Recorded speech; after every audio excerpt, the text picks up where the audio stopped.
দোহায় সাম্প্রতিক দুই ফ্যাশন আয়োজন যেন রাতারাতি বদলে দিয়েছে শহরের রূপরেখা। টায়রা ব্যাংকস, জিজেল ব্যানচেন থেকে ভোগ এডিটর অ্যানা উইন্টার, ফ্যাশন দুনিয়ার তারকারা ভিড় জমিয়েছিলেন কাতারের এই বিলাসী প্রদর্শনীতে।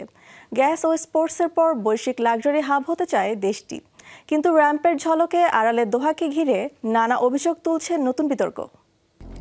The biggest fashion event in the Arab world is happening right now in Doha. চলতি সপ্তাহে দোহা পরিণত হয়েছিল সুপার মডেল আর সেলিব্রিটিদের মিলন মেলায়।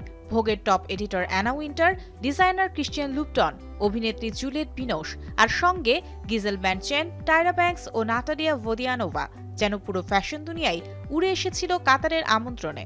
Fashion is an expression of who we are and where. এই জৌলুসের কেন্দ্র ছিল দুটি আয়োজন, ফ্যাশন ট্রাস্ট আরাবিয়া অ্যাওয়ার্ডস ও ফ্রাঙ্কা সোজানি মেমোরিয়াল গালা। দুটোই ভোগের পৃষ্ঠপোষকতায়, আর দুটোই কাতারের ফ্যাশন উচ্চাকাঙ্ক্ষার মূল প্রদর্শনী। 2018 সালে প্রতিষ্ঠিত ফ্যাশন ট্রাস্ট আরাবিয়া এখন আরব বিশ্বের তরুণ ডিজাইনারদের সবচেয়ে মর্যাদাপূর্ণ প্ল্যাটফর্ম। আল থানি রয়্যাল পরিবারের সমর্থন ও আন্তর্জাতিক বিচারকদের অংশগ্রহণে এটি হয়ে উঠেছে বৈশ্বিক মঞ্চ। এ বছরের জয়ীরা নিজ নিজ ক্যাটাগরিতে সেরা ডিজাইনের জন্য পুরস্কৃত হয়েছেন। রেডি টু ওয়্যারে ইউসুফ দ্রিসি, ইভিনিং ওয়্যারে জিয়াদ আল বোয়াইনাইন আর অ্যাক্সেসরিজে Laila Rokni. Breakthrough designer হয়েছেন জোয়ার মুরাদ, আর ফ্যাশনে দীর্ঘ অবদানের জন্য আজীবন সম্মাননা পেয়েছেন ইতালির কিংবদন্তি ডিজাইনার মিউচে প্রাদা। রোববারে গালা উৎসর্গ করা হয়েছিল কিংবদন্তি এডিটর ফ্রাঙ্কা সোজানিকে। তার ছেলে পরিচালক ফ্রান্সেসকো ক্যারোজিনি জানান, মায়ের বিরল ফুসফুস ক্যান্সারের অভিজ্ঞতা থেকেই তিনি জেনেটিক গবেষণায় সহায়তার জন্য ফাউন্ডেশন করেছেন।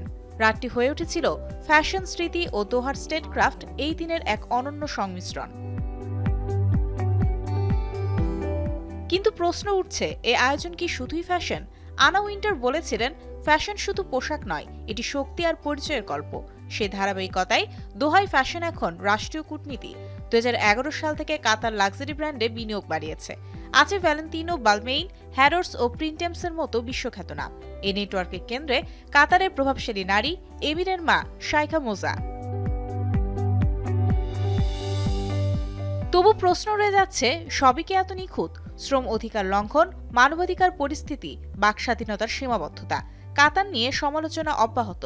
অনেকের চোখে এই ফ্যাশন উৎসবগুলো গ্ল্যামারের আড়ালে ইমেজ ক্লিন আপ। তবে সরকারের যুক্তি, এই ধরনের সাংস্কৃতিক উদ্যোগের মধ্য দিয়ে তারা দেখাতে চায় কাতার নতুন যুগে প্রবেশ করেছে। Mario Sen, showbiz tonight.